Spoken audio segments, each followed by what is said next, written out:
So let's go back and take another look at that original list of philosophical trouble words that I singled out earlier.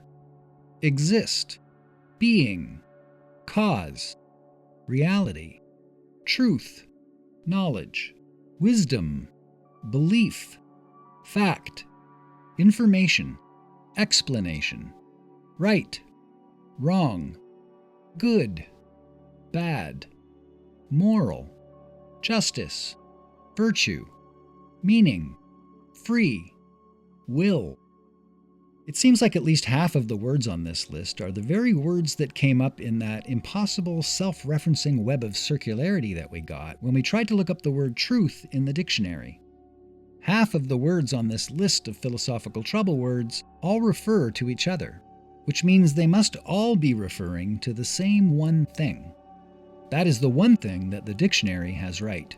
All of these words are contextual synonyms for one another that refer to the same one thing. Exist, being, is, reality, cause, truth, knowledge, wisdom, belief, fact, actual, information, explanation. So what is that one same thing that these are all referring to? I'm going to make the case that the man they called the grandfather of pragmatism, Alexander Bain, nailed this question when he applied the meaning is use theory of language to the word belief. He noted that people use the word belief to refer to that upon which they are willing to act. That seemed to be how people were using the word belief, as a prerequisite for action. Beliefs have a pragmatic purpose. They are that upon which we are willing to act. We use them to inform and guide our actions. So, if belief is that upon which you are willing to act, what about all of those other is words? Do they all mean the same thing? Here's how I think that plays out. Belief isn't a complete concept. There's no such thing as just belief. It's always belief about something. And here's where some of those other words come in. You are willing to act on your belief about what exists, about what is real, about what is a fact, belief about what is the cause, belief about what is. And you can have varying levels of confidence in your belief about what is. And that is where the rest of the words on that list come in. It seems that we use the terms knowledge and facts and explanation to refer to the beliefs that we have the highest level of confidence in. And it seems like we use the words actual and true to refer to the final verdict of the truth maker, the future, the outcome of the prediction. So it's like, I'd bet $100 on a run-of-the-mill belief. And I'd bet like $1,000 on some facts, or some information, or an explanation. And I'd bet my house on knowledge of the cause. And I would bet my life on knowing the truth. And the betting window is closed, of course, by the time I find out the actual truth. I think it's something like that.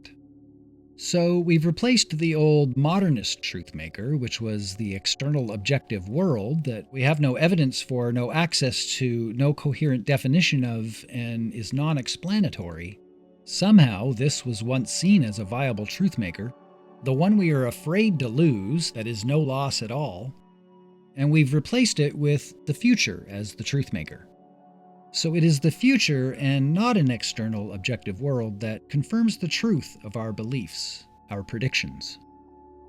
Our knowledge, our facts, our explanation of what exists, what is real, what is the cause, these are all expressions of our best, most reliable predictions of the outcome of future events. And so they are that upon which we are willing to act because we act on predictions. We bet, and the future confirms if our bet pays off or not. So here we have a postmodern truthmaker that is not relativized. Postmodern because it derives its meaning of the word true by looking inward at how people actually use the word true. And not relativized because the future doesn't play favorites.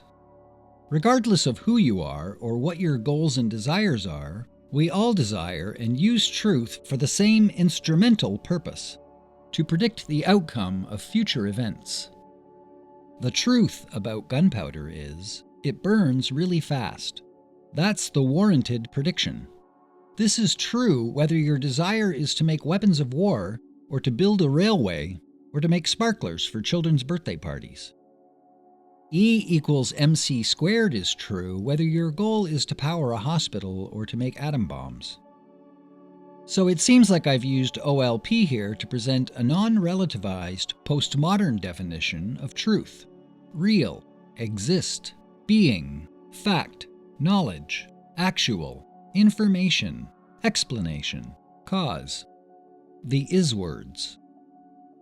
They are all used in reference to the probabilistically predictable patterns of experience that we are willing to act on. But of course I cannot have shown that quite yet, because is does not stand alone. Is all intertwined with ought to be. So we cannot fully articulate a theory about what is until we have examined ought to be.